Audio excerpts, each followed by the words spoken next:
Assalamualaikum warahmatullahi wabarakatuh.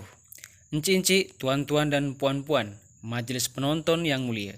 Yang kecil tak disebut nama, yang besar tak disebut gelar, yang tua dengan tuahnya, yang muda dengan takahnya. Yang makan tak boleh bercakap, yang minum tak boleh berdiri. Izinkanlah beta meluahkan rasa di dada. Semoga tuan-puan gemar hendaknya. Silakan.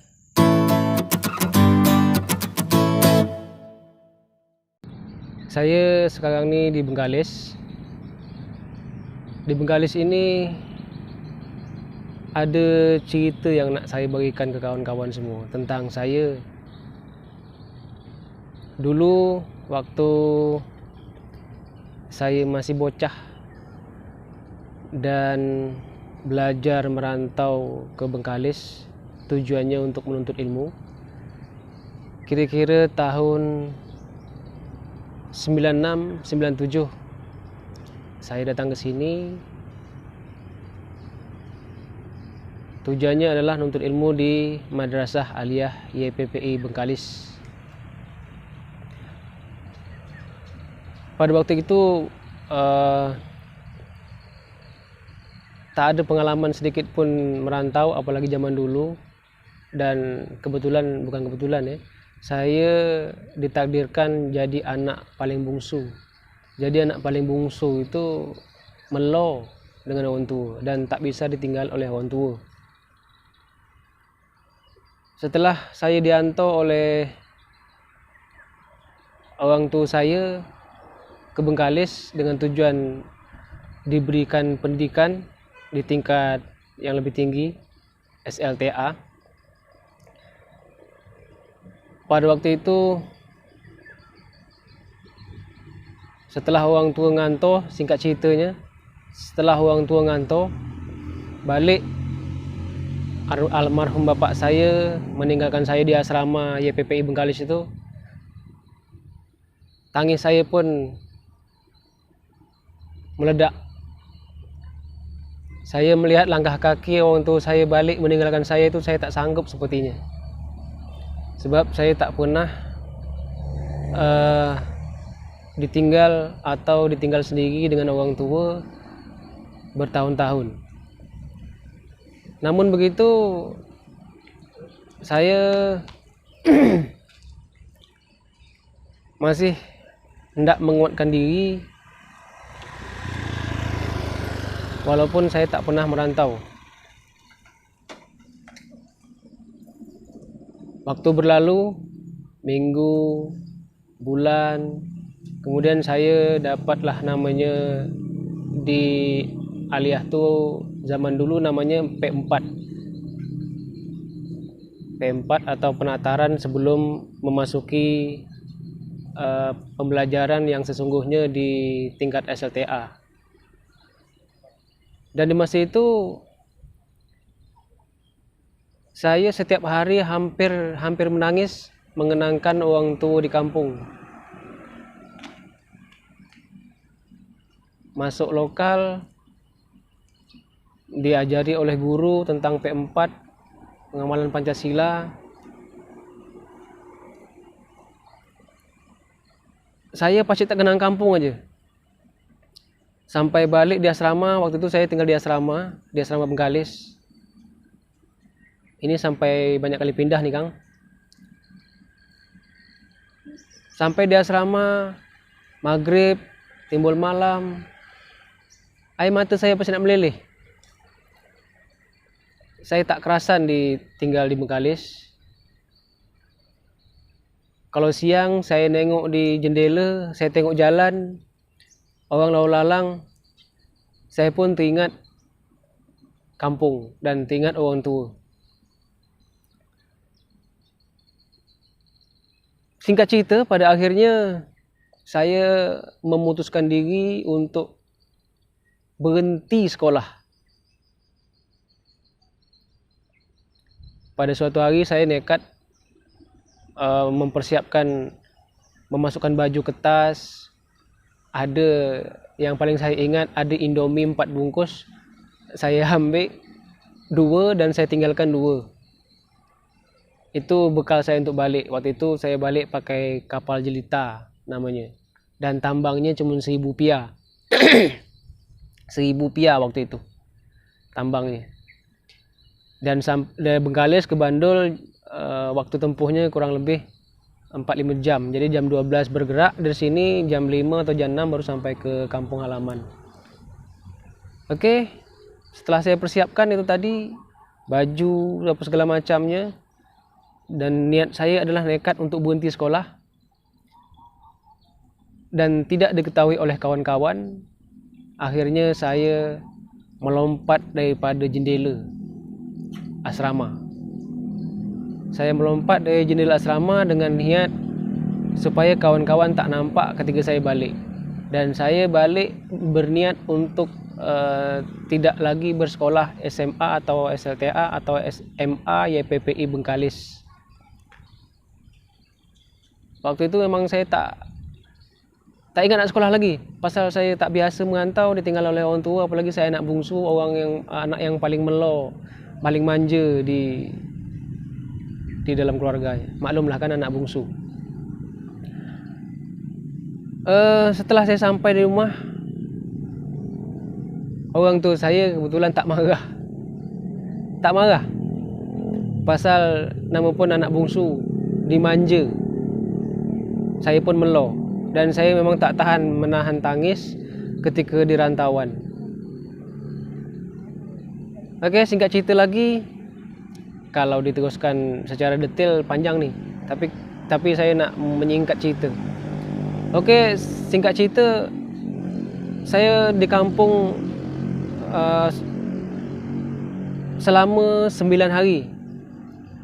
Saya diberikan waktu untuk berfikir apakah saya ini betul-betul berhenti atau tidak. Jadi pada waktu 9 hari itu,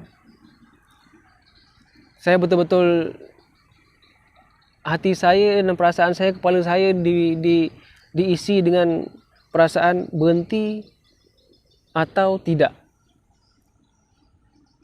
Jadi ada kawan yang kebetulan balik, mungkin dia dah siap penataran P4 balik, kemudian ada dia bilang, "Yono, ke Bengkalis lagi tak?"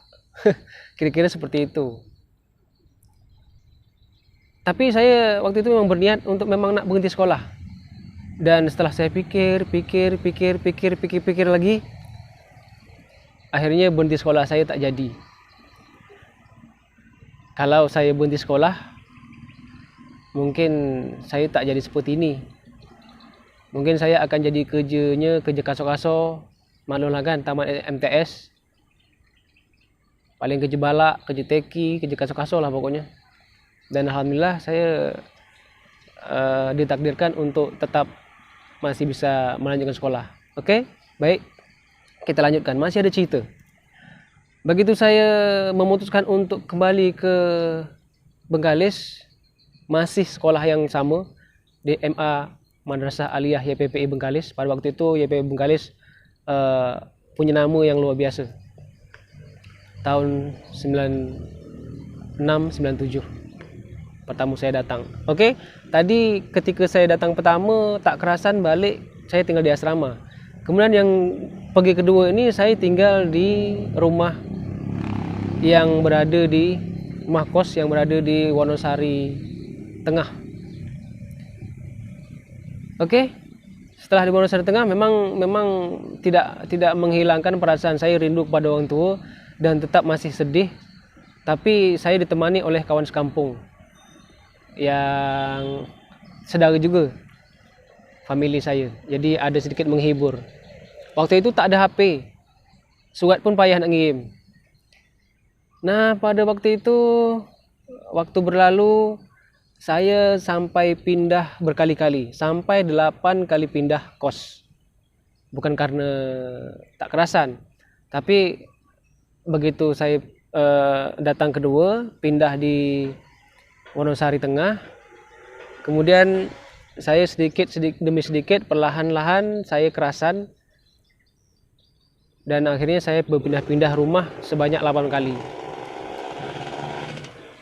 Kemudian dengan berjalannya waktu, saya pindah lagi di Wonosari, tapi di jalan lain, namanya Jalan Muslihun, ikut dengan kakak saya. Kakak saya yang pindah ke Bengkalis. Kemudian saya pindah lagi oleh karena kakak saya pindah. Tak salah dia pindah ke Bengkulu, entah balik kampung, saya tak ingat. Tapi saya pindah lagi ke rumah yang di awal di Wonosari Tengah. Nah, setelah saya di Wonosari Tengah, di rumah yang sama, saya pindah lagi dibawa kakak saya di Damon. Di Damon ada beberapa bulan. Kemudian kakak saya pindah lagi ke Bengkulu, dan saya pun juga ikut pindah di Damon. Kemudian saya tinggal di rumah salah seorang warga di Damon, yang jelasnya di dekat Gang SD 4 waktu itu. Setelah itu saya pun ditinggal oleh kakak saya, dipindah di Bengkulu. Saya pindah dititipkan ke rumah dekat depan rumah kakak saya itu. Setelah beberapa bulan, mungkin hampir setahun, saya pindah lagi di Gang Rambutan, Wonosari Tengah. Wonosari Tengah. Termasuk lama saya di situ, dan uang kosnya, duit kosnya itu sewanya adalah sebesar Rp5.000 waktu itu untuk sebulan. Jadi waktu itu beras, kalaupun mokok sikit-sikitnya saya tak tagih. Mokok ada juga tapi saya tak tagih. Beras waktu itu masih Rp500 kalau tak salah Rp500. Kemudian hampir setahun saya tinggal di Wonosari Tengah di Gang Rambutan. Saya pindah lagi ke Wonosari Barat. Saya pindah lagi ke Wonosari Barat, sampailah akhirnya saya tamat sekolah. Nah, disitulah saya dapat berbagai macam pengalaman. Saya di situ noreh getah, kemudian dapat mak angkat di situ. Kalau puut ke Bulo, kita numpang makan lah ke rumah mak angkat. Jadi kalau tak pandai-pandai mencari mak angkat, atau tak pandai-pandai mencari orang yang dekat, mungkin kalau kita belum ada kiriman daripada kampung, ke Bulo lah puut kita. Jadi pandai-pandai mencari mak angkat di tempat perantauan. Ya paling tidak orang terdekat lah. Dan sampai sekarang mak angkat saya itu insya Allah setiap hari raya saya datang sampai saat ini.